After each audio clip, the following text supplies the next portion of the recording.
kan tulai lo ka oma college kan nei sa India rama zilai le college om sa kha first page a kan zia ka chuta kan soi da ram du ba chu India ram pum I say report 2020 to 21 a hian India ram puma college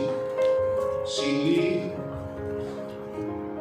Sami Zatum Somli Pathum Omzima Khan 40% Agahi single stream ne chu arts ni chuan arts science ni chuan science commerce ni chuan chu ti la chu an ni a chu ti la in Mizoram in la chuan sarkar college of the Makhale professional institutions panga le private pakwa kan ne a chu zima chuan 62% Agahi single stream an ni a chu kan lo ngai tu tu chu apwa phe ka khan omanga hem na hi single stream hi u bong tu ani a chu la ya chu single stream ni lo in multidisciplinary institutions a siam tu ani lo na chu bang chuan kha poi la khan pakhat lo na chu India ram puya pha lo na pakhat kan nei nga la chu single stream kan tia khan kan multi lo na la ya kha India ram a ate a khan Mizoram chu training kan dan niam dia kha alam na oka sumi pia chuan ni chin khan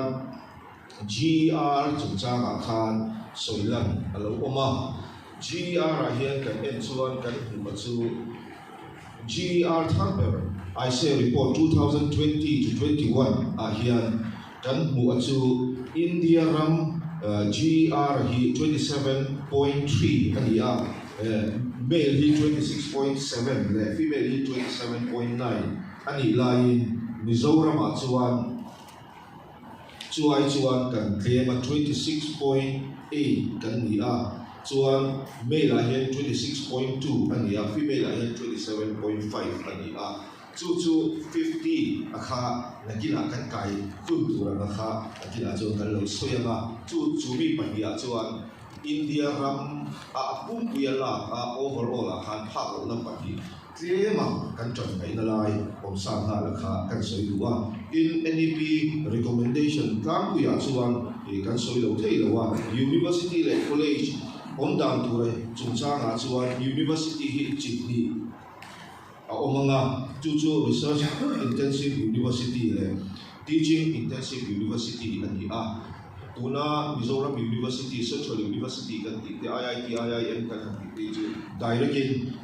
research intensive university a hian an lu don ani college po hi chin in a omanga chu autonomous degree granting college kan ti le constituent college of university kan ti ani don ani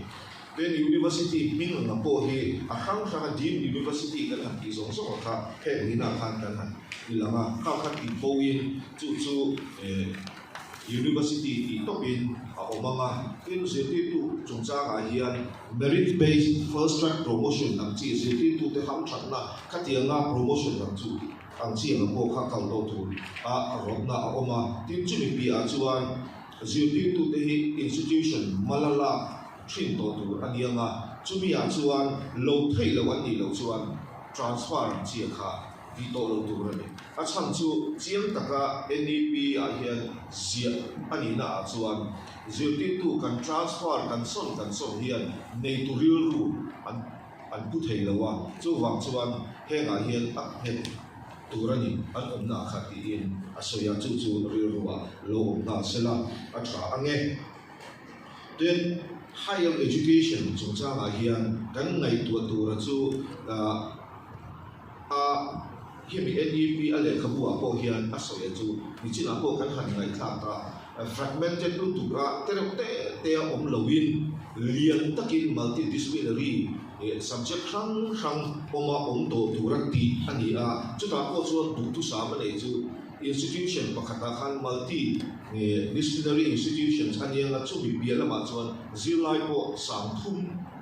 ta chuang ani turani ti ania chu kan nei kun tu chu nichina chairman na sel khan sangi somli a chuan chu ha chuan in bul fel to turani chu timeline ania chu mi tu chuan kan in bo sai nga ya tuna hian kan hian mai a chuan so rualin Mizoram College wa hian Sarkar College a hian zaruk somnga atanga zasari college a omang ani a chena phei chuan he ta khan en chuan anga ta khan in nga he khanna khan somnga atanga zane hi college pakhat kan oma sa thum ne kha tuma kan lo lawa chimi ni chuan ni nge kan ni ang kan future kha ngai tua angai ve ri thima tin chumi pialama chuan multi kan ti stand alone teachers institutions ang hi noi bowin multi disciplinary institution alu turania alu kum turako sa hi som thuma ani don ani tin B.Ed kan han ti hi integrated course ani kawanga chuta chuan integrated kan han ti chuan mi in college akala tang khan chuta ya chuan asir tran ve thei to don ti na ani chuan sang ni som thuma chuan 02 katana minimal degree qualification chuta qualification ane na pura tana niambang ang chu B.Ed ni don chu kan rilruwa kan lo ngai to angai na kin lo pa chuan ni china kan ngai tha ang tho khan mi in BA a pass wal khan emo BSc B ko pass wal khan B.Ed ani thei ma do ani chuan kan mu le achu meru kan han ti hi na kina kan han soyanga kan photo la te pon la soi tho anga hei hi district a mo chuti anga nei tura ti ania tuna hian kina rusa lama kan photo te khataya kan chan su chang ka chu la soi fe thei tura nai la ila tin thil poi mo tak pakhat chu online program le open distance learning hi workshop turin na sa takakal pui turin di ania chuta chuan UGC na approve ke chuan khataya khan credit ti turza tamte chuti nga chuan subject khang ti theina tam taka oma 40% ang chi te kha khatiam thleng khan ti thei ania chutai chu tula hian kan kal na angai chu ha chu tula hian exam phara mi tam tak te pon chuti ang bang chuan degree thatak tak an neya kham kha tuna kan Sanchin bu mi te kan unau te na ho kan soi chu khataya hian a mi zo ma ko kan kal na angai le ni dia kha kan soi del ram ani ten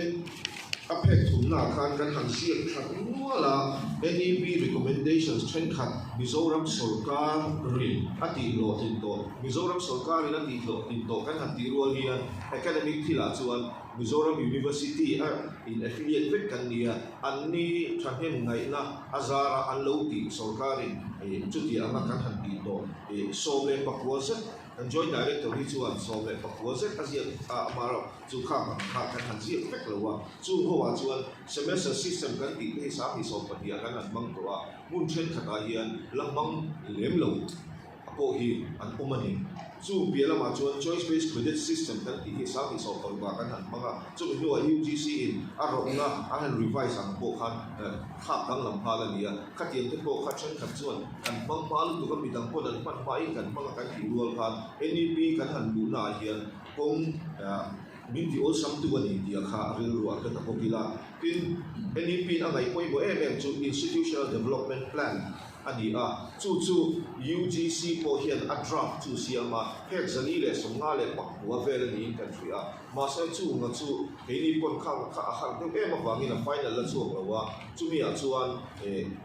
hei gan rusa kan ho tu te siam a draft dang chu college tin kan mil kan phak to anga Mizoram phak to anga siamin chu ta ya chuan institutional development plan hi college tin an siama chu an lo thelu to hi college website official college website upload direct to kani tin chu mi biala ma chuan institutional accreditation kan ti hi kan han ai lo wa pe hi chuan a PowerPoint pe hi chuan state function kan han ba kilom taka chu pakhat na kan ni chen khatanga hi chu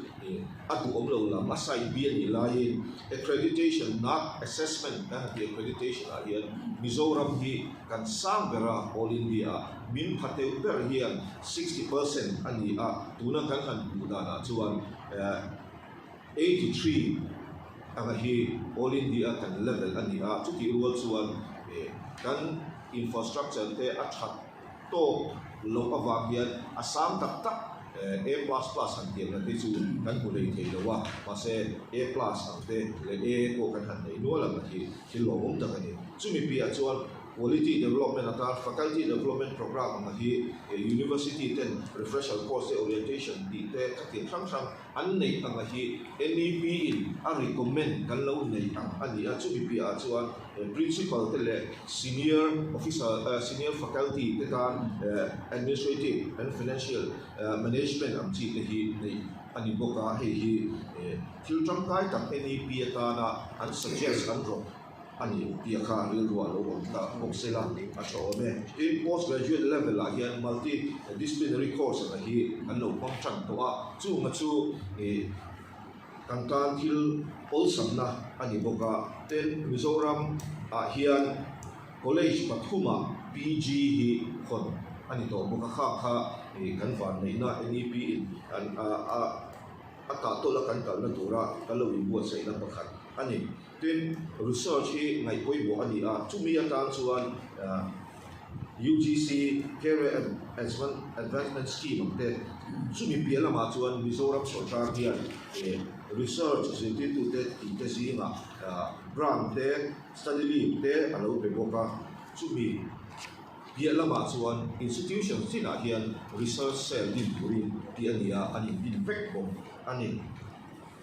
faculty in dailona pusu na tan khong khangin sarkar hian palak na ani boka chunga chuan contract regularization te direct recruitment te le temporary ya senti tulak te ani a ten ato na so panina kan ti hi kanin suan na lai tak tu university te malak na Tubin July Kajangkan NEP curriculum and credit framework hi undergraduate contract te a thil ro pui takani pila ya kha kan soi del boka tin NEP ti no tin la tura mala la chen khata hian state level le a hian committee khang state level task force din ani a chu kan principal secretary min chang tu chairman huaya ani a tin skill and vocational course lo mai tu committee kan minister zong tak min chang tu kai choi na huaya din ani boka tin kan joint director QSC kai choi na huaya hian 40 din ani boka then skill subcommittee skill apoi modona farming chukaya chuan ti ani boka then NEP changso kan ba kan lak theina turin directorate level a NEP cell din ani a hi nodal officer hi a ho bo ani thil thar kan ti na tura tan hian thil poi bo chu awareness hi ani a thil thar ani do re hian lela ma chu kan man don hian phur tu tam tak an lo oma a hu phur om bok alo ni china chu ti ang chu in ri khiat anga ya workshop te symposium te panel discussion te principal te le executive tu te ko commit awareness nei ani a kin MZU lama kan nodal officer te le department ho tu lam te ne NEP wei pui tu college sang mi te nem chang kopin college sang aizola mi le aizol ko na mi te hi awareness campaign an ne ya kaya hian MZU le higher technical department chang ko pa alo te a tin ma ni lo ka ko principal te ko ko mi te kai mu na nei ani ko ka ni ti kha kan soi de lu a ten kham bi ala ma khan atak taka mang tu chi college an ni wangin college a hian le institutions higher education institutions a hian committee khang NEP changso ka kan ti lo thil theina turin NEP implementation committee the research and development cell te chumi ba ka chuan khilkhang anti-ragging cell and discipline committee te then intellectual property rights cell din tura min ti again he ho ma hi NEP kai hroina a committee din tura ti ma hi college dina din ani vek to ani din awareness bi alama khan NEP kan lu don chuan kan infrastructure hi ti changthun angaya chumi tura kan chuan Mizoram state sarkar chang chuan poisa tam tak kan nei lewa chumi bang chuan scheme hanga infrastructure development na tura kan hian din ani a PMJBK a hian institution som pasari tan project som pa kuwa di la ni a tin le six a hian college pathum tan project pathum di la ni a tin NEC a tho hian NEC a hian college pati ti chang thum nan project pati di la ni a tin an hoi kan han sian kan scheme for special assistance to state for capital investment a hian college pakhat tan project pakhat ti ani bokani tin Mizoram State Concept Paper for NAP Implementation ki Joint Director QSC kay ko in siya man niya thelu ani boka heta hian thu wi pathum atira mi pialama shul di ma maloni ka khan access quality and future readiness mangin kong sang sanga kan din mu ziana te kan mo ta lan te dia he ko hi kun pilama thelu ani boka ni then higher and technical hian action plan le road map siam chin ani a chuta kan ti ro thil thela tur kan phak to te chumi dialama chuan college tin te hi action plan le road map siam ti ani pokani le apa ka kan soitel kham du chu rock na chen khat katlai kan huam khan thil rock na chen khat chu ti ro chuan Mizoram higher and technical le Mizoram din na harang reng tak khar sanna kan han to ve thela chu large multidisciplinary institution zilai samthum nei am turang kha rin ain a har le don ani tia kha real ruwa chuan oma tin autonomous degree granting institutions ang hi siam turania chuta chuan autonomous kan ti han graded autonomous ani chunga chuan autonomous an ti han thil sang sang kel tel ania academic kan ti te financial administrative te kan ti te khang kha heini din puna chuan harang ran tak tur ani chu bi lama chuan na grade a hian rin a in har sa bokanga tin chu bi ba ka kan infrastructure le kan resource hian chu tiam ni tur chuan asakata masol angai don ani in vocational skill course ang hi January na pumatanga pantran tu ani a chumi kara chuan faculty te zinga hian skill lama hiam na nei thema in Mizoram hian skill provider tu kan nei tablutuk lawa chumi pia chuan khatiang lo ompo ni sela le lama chuan no pangtetan fees han pe an tunan pe ba ka han di tur le kha rin ain har theya Delhi a chuan an ti da na chu an skill sector lam te le kutlama an nei anga kha college in hi hindu du lo ti ruan ti maya khatia ni chuan also ma se ke ni anga chuan khang kha har sa an view ti kha rin ruwa lo om sela tin ni china kan har sia nge 6% of GDP education atana man tu dia khan kha kan chairman latest so hello mama sami so pasari le so korea ta chuan central state a hian a budget a chuan 4.43% ang kha GDP ani chu ai chuan alo la kha hiam le ta tina ani ya chu lai chuan mai tua ngai ta ani ten andung bera khan ngai poi mo tu tamte kan han ti a chu sami somthum panga affiliation system bi nuai bo ani don ta chumi a chuan multidisciplinary degree awarding autonomous college te mo siam tu ani ta chuan ngai tu na le ruam man na felta kan siam angai don ani tuna kan din puna chuan kan college tina choro lin zilla hi jadi azam som ria ta changa sa sadi vel anga chu ani a samthum tu chuan kong kha har sa de don ani ki kha ru lo om sela fin chumi kalkong tura tan chuan kan ma mo ta ka chu state university amo meru kan ti na hi ani a chumi a chuan ngai to na kan thau tu te pon an nei angaya chumi ro chuan mi pui ko kan educate ngai ani then department sang home bel tu angai inge moza ma chu na chu kan hong ve the ngem ti hi kan na a om sela a cho me in NEP rona hian teachers education te professional te vocational education te hi zong khom ani a chu mi tu chuan ki tu tam tak ba alo mani ki kha ruwa kheta ila kan theyam to chuan kan ti a nima sela kan sun nei dan te le NEP a hian rin a to nan kan so u chu sam khat zariat somna le pal